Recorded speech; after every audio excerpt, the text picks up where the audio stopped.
What's up everyone? This is Birjoy Brahma. Inspirational story ni sayaw ang bungtiya. It's a motivational speech. Ang hana sana ang jiwa sase motivational speaker jano sana. The bai ni thakayna ang dane nebe step ko ladang. And dane nonthangmoni singangaw मोनसे गोदान topic नि सायावहाय video खालामनाय जादों दिनैनि बे भिडिअआ मोनसे टपिकनि सायाव जागोन बे टपिकआनो जाहैबाय जोंनि जिउनि सायाव जोंनि जिउआ जोबोर गुसुं our life is very short my dear जोंनि जिउआ जोबोर गुसुं दा बिनि सायावहाय आङो दिनै फंनैसो बाथ्रा बुंगोन आसा खालामो नोंथांमोना दिनैनि बे भिडिअखौहाय मोजाङै नायगोन आरो बे भिडिअआ हयथ' नोंथांनि जिउखौ सोलायहोगोन होननानैबो आङो दिनैहाय मिजिंथियो अब्ला नोंथांमोना मोजाङै खोनासंदो जोंनि जिउआ जोबोर गुसुं नोंथाङा सानदों नामा नोंथाङा साननो हागौ आङो खै बोसोर आङो दिनैहाय बेसेबां बोसोर आरो नोंथाङा बेसेबां बोसोर जों साफ्रोमबो गावनि बैसोखौ मिथियो आरो जोंनि भारतारि सुबुङा बेसेबां गोबाव जोरो एभारेज हिसाबै आङो बुंगोन दिनैहाय 70 दा बे 70 निफ्राय 80 बोसोर जोङो जोरो खिन्थु जोङो बुंनो हाया जोंनि लाइफआ मा जागोन गाबोन दा जोङो बुंनो थाङोब्ला जोंनि लाइफआहाय 1 मिनिटनि बायदिल'बो हमनो हाजायो बा 1 सेकेन्ड बायदिल'बो जों हमनो हायो नाथाय जोङो जोंनि जोरथायखौ जोङो 70 निफ्राय 80 नि गेजेराव जोङो हमनानै लायो आरो बा 60 बा 70 बिनि गेजेरावनो मानसिया गोबां मा जायो जोङो बुंस'नो हाया जोङो गाबोनखौहाय नुवा दा बै जिउखौ लानानै नोङो मा मावनो सानदों जिउआव साननो हागौ नोंथाङा मा मावगोन जिउआव जों साफ्रोमहाबो मोनफा मोनफा पारपस दङ जिउआव मावनो थाखाय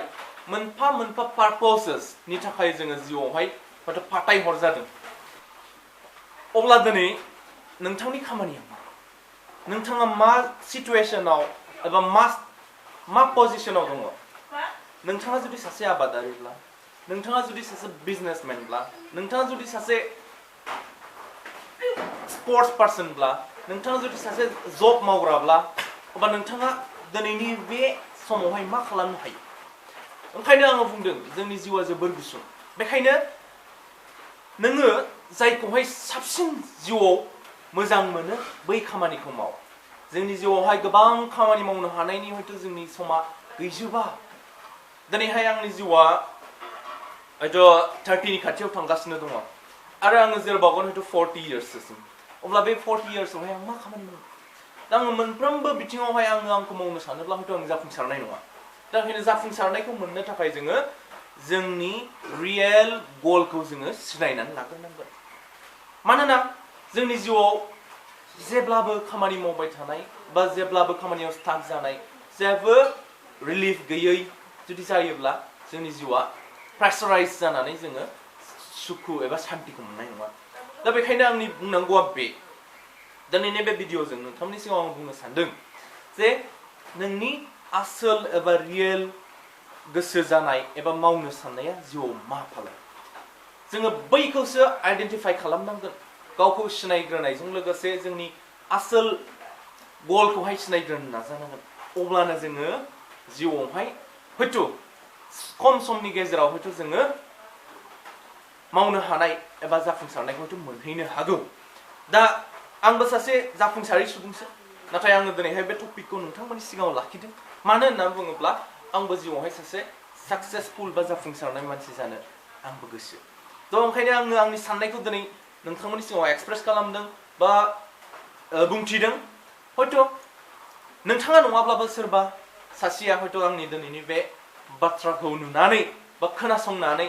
हयथ' गावनि जिउखौ बा गावनि जिउआव सोलायनायखौ लाबोनो हागोन दा आंनि भिडिअआ बेखौनो बुंदों जे जोङो जिउआवहाय मोनफा मोनफा पारपस लानानै फैयो साफ्रोमबो मानसिया दिनैनि जिउआव बा नैबे गुसुं समाव गिदिर मानसि जाजोबो बा पलिटिशियान बा जब बा बिजनेसमेन बा सासे ड्राइभार बा सासे आबादारि जाजोबो बे नङा गासिबो मानसिया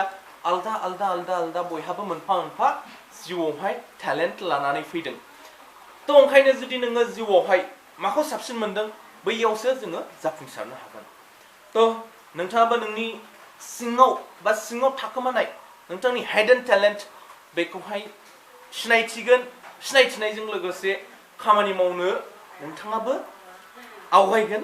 आङो बेखौनो मिजिंथिदों। थ' लोगोफोर फैबाय थानाय